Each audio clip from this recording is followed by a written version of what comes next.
DW Africa Link. From Ghana Must Go to Nigerians Must Go. History seems to be repeating itself, isn't it?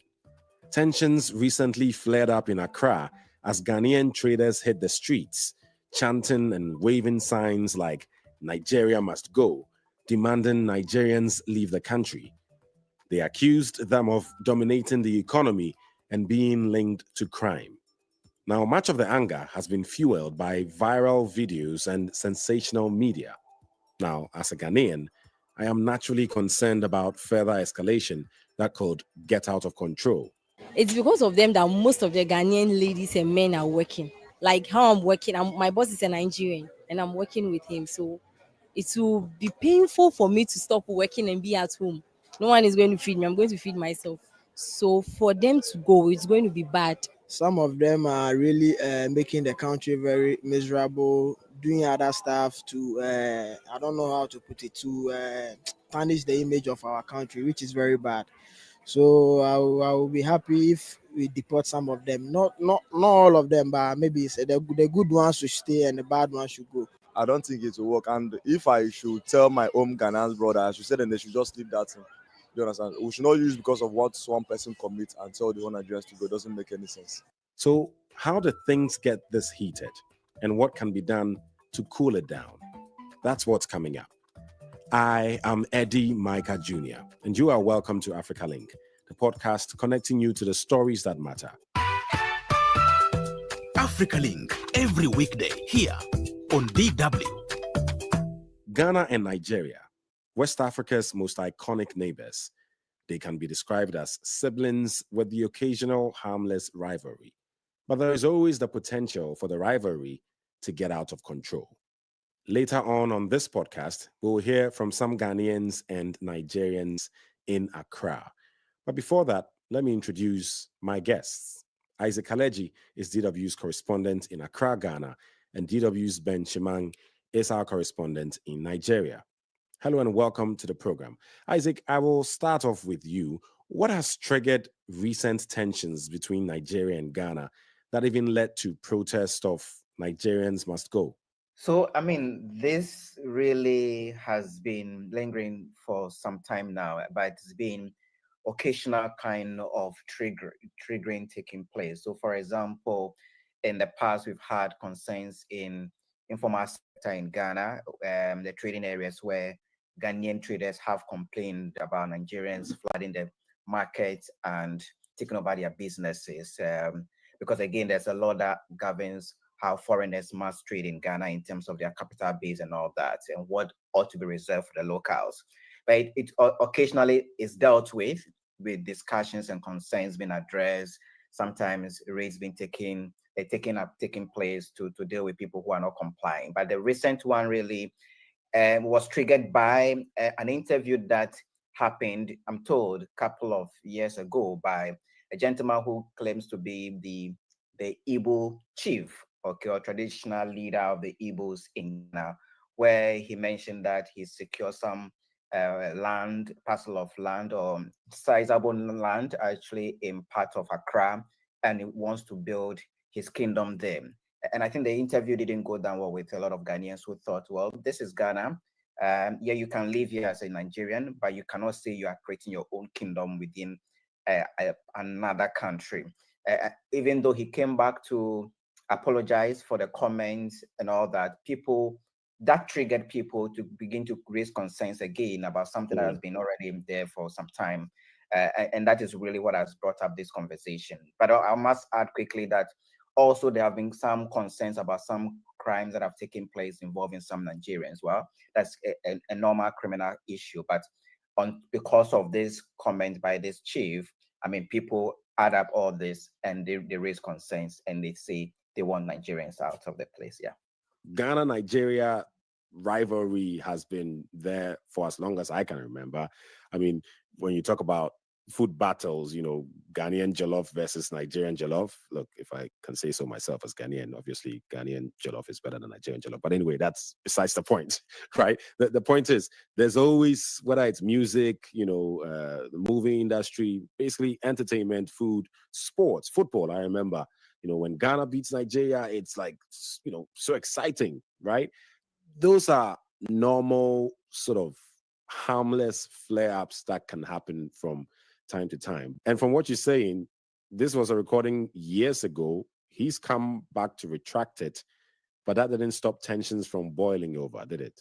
The friendship between Ghana and Nigeria is great, and I must say that we should not really paint this whole issue about some kind of height that cannot be resolved. I think that is great, just that there are concerns again with Nigerians who live in Ghana, some of their actions, and this able man's comment only triggered or tried to resurrect the agitation people have, right? And so that is really what has brought this whole conversation back to the table.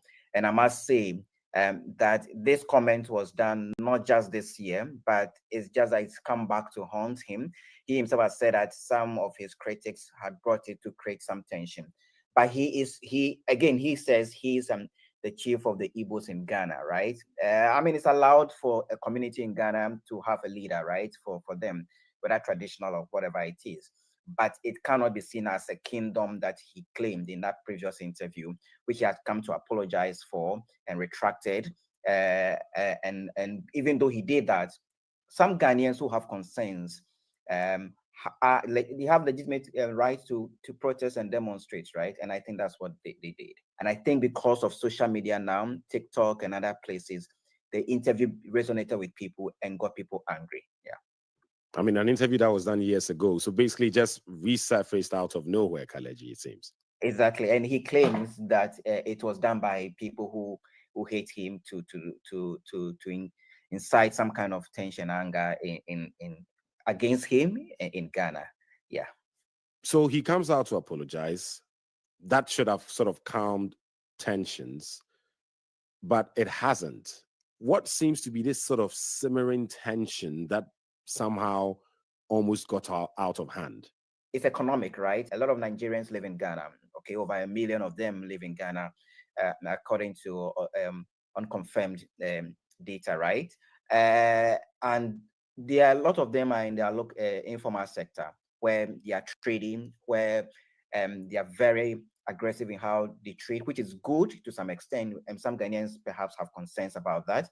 We also have some issues related to, for example, when it comes to criminal activities, right? Some Nigerians sometimes are arrested for engaging in some crime. Like you said, it's just a criminal issue. But I must say that in this instance, we are not saying it's not like a government instigated kind of anger, right? It's just ordinary people who have concerns. And that's why I think that it was important for the Ghanaian president to meet the foreign affairs minister of Nigeria, who had earlier met her counterpart in Ghana, to just get some kind of understanding of what is going on, and then to reassure the Ghanaian and Nigerian community that we are at peace, there's nothing really to worry about, and that any issue related to crime will be dealt with on the level of crime, and that is a need for us to live in peace. And I think that is really what has happened now, to try and then bring tensions down. But I think that it's normal that these concerns will be there, so far as you have people who come to the country from different countries, different orientations, will still have that happening. But I don't think that it ought to get out of hand, which the government has tried to do by trying to dialogue with Nigerian counterparts and try to reassure Nigerians in Nigeria and also Ghanaians that there's a need for us to live at peace. Yeah. Right. Let me come to you, Ben Shemang, our correspondent in Nigeria. I mean, look, this almost feels like a deja vu. It's a bit of a history repeating itself, maybe not exactly as before. 1969, at some point, Ghanaians wanted Nigerians out. Then 1983, it was Ghana must go. Nigeria, basically kicking out Ghanaians, economic reasons. Politicians jumped on that bandwagon. And then now, 2025, or people in Ghana are saying, well, Nigeria must go. How has the latest tension, Ben, been received inside Nigeria? What's been the reaction to it? Well, the usual thing, Eddy, there's this expression in pidgin English in Nigeria, do me, I do you. In other words, if you say go, me too, one day will come and say you too return. But if you check the history you've given, like the young Ghanaians who are protesting today, you just see that 1983, many of them were not born. They probably read about it and all that stuff. But again, why should this be recurring when we're talking about an ECOWAS of persons, an ECOWAS of goods exchange, an ECOWAS of a mutual understanding? But like you also said earlier, if you check, there are always instances once something happens to Nigeria, it must always happen in Ghana. Another thing happens in Ghana, it happens to Nigeria. For example, if you're talking about football, like you said, when Ghana wins, next one, Nigeria will revenge, a kind of. And if you also look at the fashion industry, by the time you be talking of Adire here in Nigeria, Ghanaians will tell you of Kente and all that stuff. We have all sorts of even food kind of exhibitions here and there. And there are times you have what do you call trade fairs organized here in Abuja or Lagos. Go and see the Ghanaians that will come in here. They bring all sorts of things from Ghana, and Nigerians will rush at them. Just like Ghanaians are also buying many things from Nigeria. But what is happening today sometimes is just to bring some misunderstanding between two friendly nations. But I want to tell you, here in Nigeria, truly, people are taking it very, very calm. Calm in the sense that if you count how many Ghanaians are in Nigeria, I think unofficially they are around 500,000. That's just that small number in the middle of over 200 million people. And the 500,000 that are here, only 20,000 are officially residing here in Nigeria. The rest are just believing in the ECOWAS protocol. Just come in, you are a brother. Just come in, you are a sister. You know, just like in 1983 in particular, Nigerian economy was booming, truly. But you could see very national, very many of them in Nigeria, Nigerians, Ghanaians, but Ghanaians were more in number. Also, at the point some people felt they should return so that Nigerians will grab the jobs they are doing. Right. Tell us more about the concrete steps that the Nigerian government is taking to address the situation. In terms of concrete action, the Minister of State, Bianca Ojukwu, Foreign Affairs, was sent to go to Ghana, go meet her counterpart, go meet the Ghanaian president, and thereafter meet with the Nigerian community. And when you check, the complaint is rather against or almost the Igbo tribe of Nigeria, Eastern Nigeria, that are over there in Ghana. Bianca Ojukwu too is Igbo. The government is feeling that she has the credentials, she is capable of also talking to these people, and she has spoken with the Nigerian community. Look, in as much as you are visitors there, obey the laws. All the host countries, those hosting you is because you are good, and that's why they are giving you the liberty to operate. Before I come to you, Isaac, Ben, you start with this particular question, because what you're saying is important. The way social media, or the role social media plays, is very key. And so in all of this, how would you say Nigerian media, especially social media platforms, have been covering this story? How are they framing it? And how has social media contributed to sort of the rise in tension, if that's been the case? And let me tell you, Eddie, Nigeria is a country where you say every day has a breaking news, a kind of. The football team have rubbish and send everything down. The social media is busy. It's agog with what the basketballers have done now. The Ghana stuff, honestly, is going down the trend, because many people have seen that that film was an old one, and it is generated to cause disaffection. And time has come that we should promote humanity. We should promote what you call a stable polity between Nigeria and Ghana. Right. Isaac, likewise, in Ghana, look, I spoke to a friend in Ghana, Isaac, and he was really going on and on about, what the stats say about crime in Ghana and Nigeria's role in there. And what I realized was a lot of the time he was just spewing numbers without facts, right? They just were not facts. And these things are spreading like wildfire in Ghana when it comes to who Nigerians are or are perceived to be. How widespread is that, Isaac? Well, like Ben said, I mean, Nigerians are quite different from Ghanaians in terms of how they approach things, right? So, I mean, it's both positive and negative, I must say. There are people who admire Nigerians, how forceful they are, aggressiveness, the attitude towards business and all that. And even though some Ghanaians who raise concerns about that because perhaps they are the receiving end in terms of maybe have to compete with the Nigerians, they still admire that kind of approach. I mean, on a lighter note, even there are women in Ghana who love the Nigerian men, the way they approach things, right? And that even sometimes people laugh over it. But on the other side is that there are obviously some Nigerians who engage in crimes that perhaps Ghanaians ordinarily will not engage in. And I like that you're highlighting this because this is some of the things that spread across, right? There's people making it seem that there are some crimes that are exclusive to only Nigerians, which is just not true. Crime is crime, and there's no crime that is just Nigerian crime and this is Ghana crime, right? So this is why exactly I want to find out, again, the role social media has played in all of this and how authorities are contributing to, or people generally are contributing to easing the tensions by, creating some sort of unity instead of separation between both sides.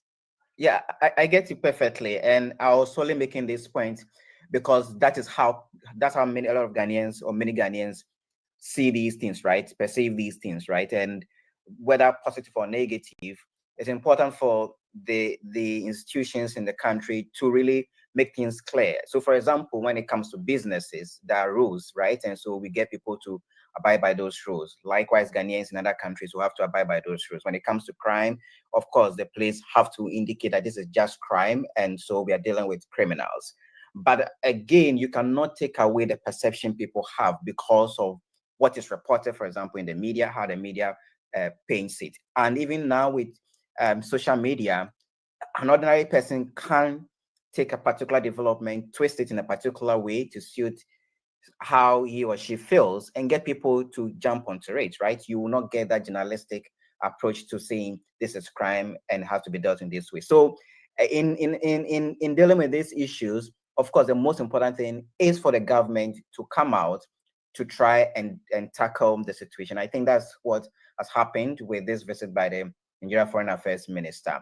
I think that there ought to be an orientation that must take place, but I think first must come from the Nigerian community here in Ghana to let the citizens know that you are in a different country, you need to abide by the rules and regulations where it helps.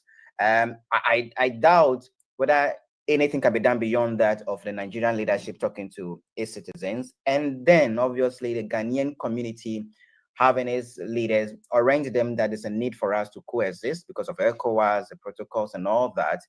And then if there are genuine concerns, institutions have to deal with it, right? And tackle those crimes, whether it's local or foreign. And then we will have, everyone will know that, yes, it doesn't matter whether the person is Nigerian or Ghanaian, if they commit a crime, they are dealt with. Ben, wrapping up with the final words, where do you see this heading? I mean, Ghana, Nigeria have been, the rivalry is not going to end anytime soon, but it could remain just a rivalry, a harmless rivalry. Where do you see Ghana-Nigeria relations going from here? I think that is going to blossom positively because we still need to have our trade relation going on.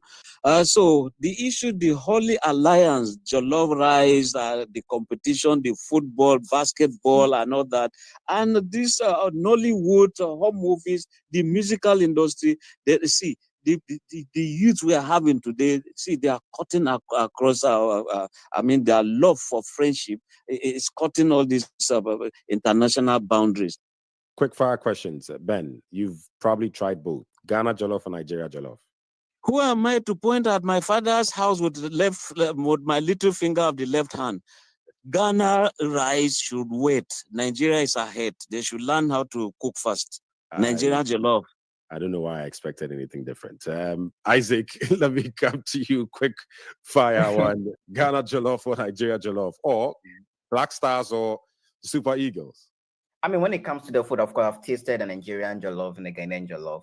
I think the Ghanaian jollof is ahead of the Nigerian jollof, but they are all good. I mean, to fill the belly for whoever takes it, and will be satisfied. But that's it. And again, when it comes to sports, I think that the two countries are all good. Yes, but I'll still go for Ghana at the moment. But that shows how great it is for Ghana and Nigeria. I believe that this incident will not damage the relationship between the two countries. Right. Thank you very much to the both of you. This is how you avert further tensions. Kaledzi being a politician there, and Ben staying true to character, supporting Nigerian jollof over Ghanaian jollof. But it is what it is. I believe that both countries, have so much more in common than what divides them, if anything at all divides them. And healthy competition is great, and that's what's going to spur both countries on to greater heights. Isaac Kaledzi, DW correspondent in Accra, Ghana. Ben Shemang, DW correspondent in Nigeria. Thank you both for your time. Get the stories that are shaping the continent here on Africa Link. Well, the good news is that both governments have been allaying fears as they try to diffuse tensions. During his meeting with Nigerian Special Envoy Ambassador Bianca Odumegu Ojukwu, President Mahama said, "Tell President Tinubu not to lose sleep over the recent protests. Ghana and Nigeria are like twins. We have a shared destiny. There is no room for xenophobia in Ghana." He added that, quote, "Only a few misguided individuals took part in these protests.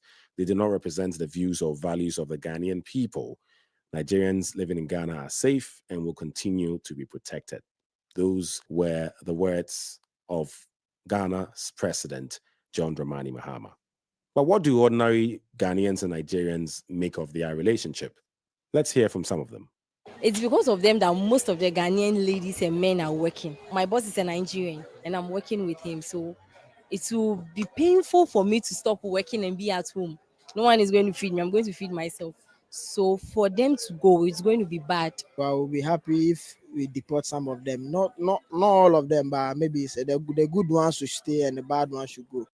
Yes, some Nigerians might be causing some issues, but they are supposed to reason like not all Nigerians cause those kind of problems. Some of us who are here, we do good business. Even the Ghanaians that they do business with us, they're happy to do business with Nigerians. So we just urge Ghanaians that we are not here to cause problems. We are just here to we all grow together and let's develop together and help each other.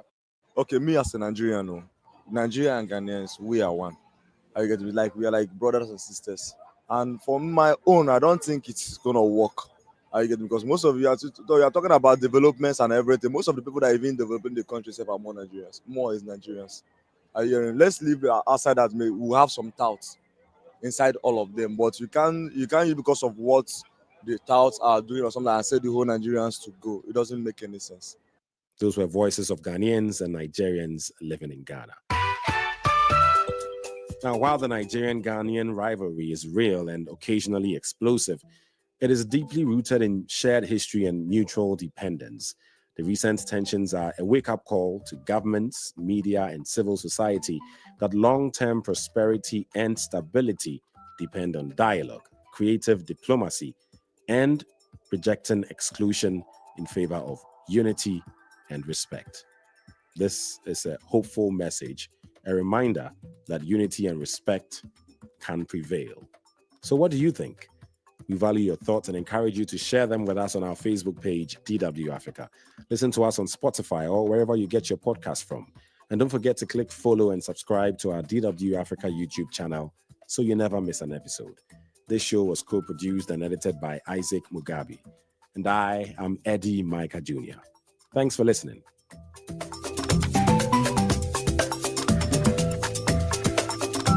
DW. Made for Minds.